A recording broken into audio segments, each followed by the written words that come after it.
Hello, कैसे हैं? उम्मीद करता हूँ कि अच्छी होंगे। अगर मेरे चैनल पर पहली बार आए तो चैनल को लाइक कीजिए, सब्सक्राइब कीजिए और शेयर कीजिए। और एक खास बात, आप लोग को लर्निंग पॉइंट में स्वागत है। ठीक है, तो आज पढ़ेंगे हम लोग तत्व यानी एलिमेंट। एलिमेंट कहते किसे हैं, ठीक है, और अच्छे से समझेंगे कि जो कि एकदम यहाँ समझ में आ जाए, कभी भूलने लायक नहीं। ठीक है, तो क्या कर रहा है वो पदार्थ जो एक ही प्रकार के परमाणुओं से बने हुए हैं होते हैं, उसे क्या बोलेंगे भाई? तत्व। कहने का मतलब है कि वह पदार्थ जो एक ही प्रकार के परमाणुओं से मिलकर बना होता है। जैसे मान लीजिए है लोहा, Fe, ठीक है। Fe के बाद मान लीजिए आप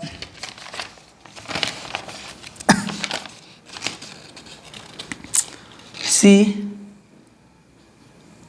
ठीक है, O, ओके, H, Ag, ठीक है, ये सब है। ये जो है सब एक ही परमाणु से मिलकर बना हुआ है। और एक खास बात, और इसे ना किसी रासायनिक या भौतिक अभिक्रिया द्वारा इसे ना ही अलग किया जा सकता है और ना ही बनाया जा सकता है। ठीक है, कहने का मतलब ये है कि इसे वह पदार्थ, वह ऐसा शुद्ध पदार्थ ज्ञात है, यानी भौतिक या रासायनिक विधियों द्वारा ना तो दो या दो से अधिक पदार्थों में विभाजित किया जा सकता, यानी बाटल लिखे जा सकत, ठीक बा, और ना ही अन्य सरल पदार्थों द्वारा एक बनावल जा सकता है। यानी कोई सोचबा कि जैसे मान लो कि दूध बड़ुए और दूध में दही मिला के सोचबा ओकरा दूध बना दी तो ना बनी। रासायनिक या भौतिक अभिक्रिया क्यों द्वारा, जैसे मान लो लोहा, Fe मतलब क्या हो गया? सीधा ये हो गया लोहा। अब लोहा के कितना भी मोड़ दीजिए, तोड़ दीजिए, चूर्ण बना दीजिए, पाउडर बना दीजिए, वो कभी भी सोना नहीं बनेगा। क्या रहेगा? लोहा रहेगा। क्यों? क्योंकि भाई ये दूसरा लोहा जो है एक ही परमाणु से मिलकर बना हुआ है। समझ गए? तो इसलिए जैसे मान लीजिए ये C कार्बन, चाहे Ag हो गया, Ag ले लेते हैं, जब Ag के सिल्वर, ठीक है, सिल्वर, ये हो गया चांदी। सिल्वर को कितना भी मोड़ दीजिए, तोड़ दीजिए, पिघला दीजिए, ना लोहा होगा ना सोना होगा। क्यों? क्योंकि यह एक ही प्रकार परमाणु से मिलकर बना हुआ है।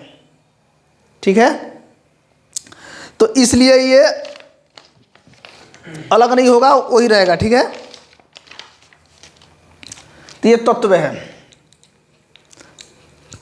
इसे तत्व बोलेंगे। समझ में आ गया? जैसे बोल रहा है कि एलिमेंट कि वह पदार्थ जो एक ही प्रकार के परमाणुओं से मिलकर बना होता है, वो क्या है भाई? तत्व है। तो यहाँ समझ में आ गया? हम इसे कितना भी तोड़ दे, मोड़ दे, लोहा है तो लोहा ही रहेगा और चांदी है तो चांदी ही रहेगा। ठीक है, तो हमें बहुत ईजी है, तो इतना ही समझना है, ज़्यादा करना है। हाइड्रोजन है, देखिए H क्या है? हाइड्रोजन। हाइड्रोजन, हाइड्रोजन को कुछ भी कर दीजिए वो हाइड्रोजन ही रहेगा, कभी भी ऑक्सीजन नहीं बनेगा। उसे अगर मिला देंगे, कुछ कर देंगे, तभी जाकर ये अलग होगा। ठीक है, अब आते हैं नेक्स्ट क्वेश्चन की तरफ। यहाँ तक तो समझ गए आप लोग। अब नेक्स्ट आज मोलिक्यूल, नेक्स्ट क्वेश्चन है मोलिक्यूल। ठीक है, यानी अणु को इंग्लिश में क्या कहते हैं?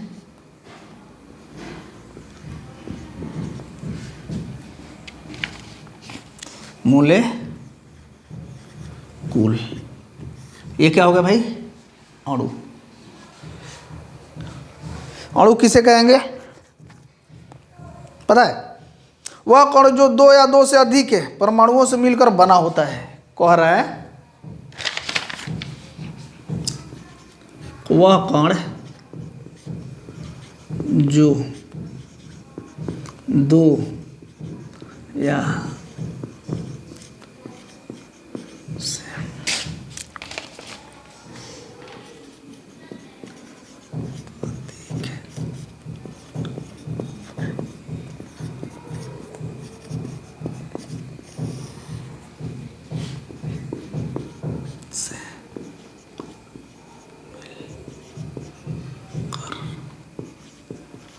बना होता है उसे मोलेकुल यानी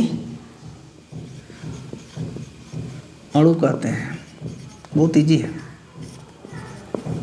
कहने का मतलब ये है कि अणु किसे कहते हैं? वह कण है जो दो या दो से अधिक परमाणुओं से मिलकर क्या होता है भाई? बना होता है। उसे क्या बोलेंगे? मोलेकुल यानी अणु बोलेंगे। जैसे में, ठीक है, जैसे में O प्लस O क्या हो गया? O2, ठीक है। और दूसरा H प्लस H क्या हो गया? H2। समझ गए? वह कण जो दो या दो से अधिक परमाणुओं से मिलकर बना है उसे क्या बोलेंगे? अणु बन गया। ऑक्सीजन हो गया और ये हाइड्रोजन हो गया, ठीक है। इसे क्या बोलेंगे? ये दोनों क्या हो गया भाई? समपरमाणु हो गया है। क्या है? परमाणु।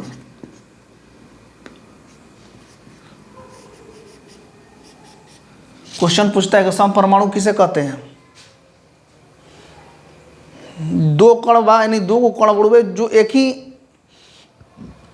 ही जैसा एक ही परमाणु से मिलकर जो बन रही ना ओकरा कहल जाई समपरमाणु अणु, ठीक है। समपरमाणु, ठीक है। सॉरी, आइए अब तीसरा में आते हैं। इसी का भार है हम। नेक्स्ट क्वेश्चन क्या है? विषम परमाणु किसे कहते हैं? विषम,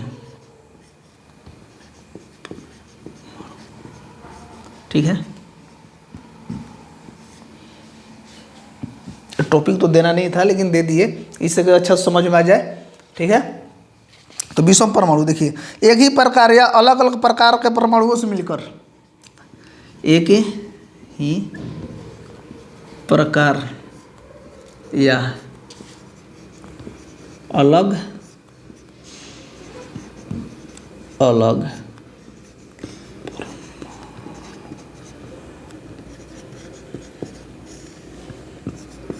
से मिलकर, ठीक है,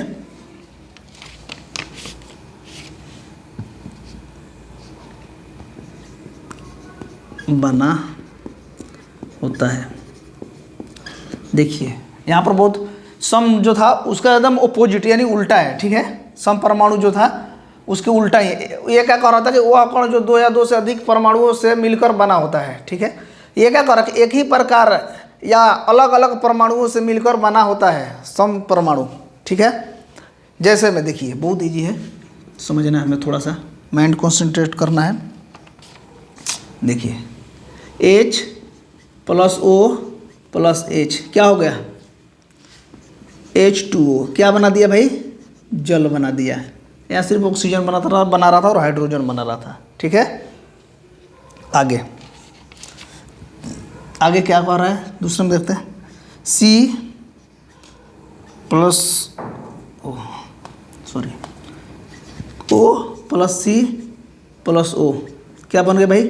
CO2 कार्बन डाइऑक्साइड बन गया, ठीक है। तो ये क्या भाई? विषम परमाणु हो गया।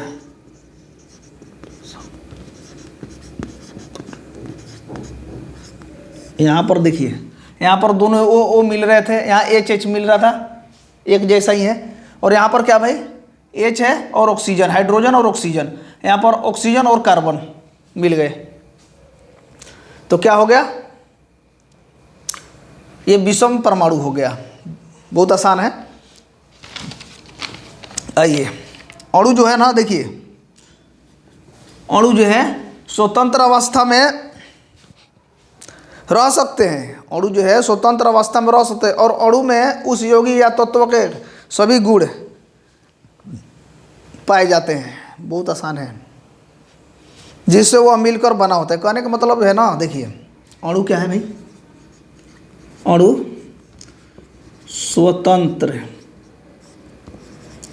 अवस्था में रह सकते हैं, ठीक है। और अणु में यौगिक, ठीक है,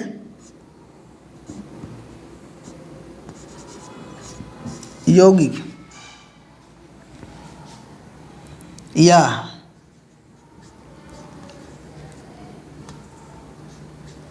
तत्व के सभी गुण, ठीक है, पाए जाते हैं, पाए जाते हैं, जिससे वह मिलकर बना होता। कहने का मतलब ये देखिए, अणु जो है ना स्वतंत्र अवस्था में पाया जा सकता है। यह अणु मोलेकुल स्वतंत्र अवस्था में पाया जा सकता है और अणु में उस यौगिक या तत्व के सभी गुण जो है ना, यौगिक के सभी गुण पाए जाते हैं जिस वो बना हुआ है। समझ गए? जैसे मान लीजिए दूध है और चीनी है, दोनों को मिक्स कर देंगे तो दूध का स्वाद और चीनी का स्वाद आएगा ना।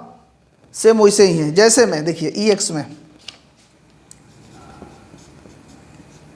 H2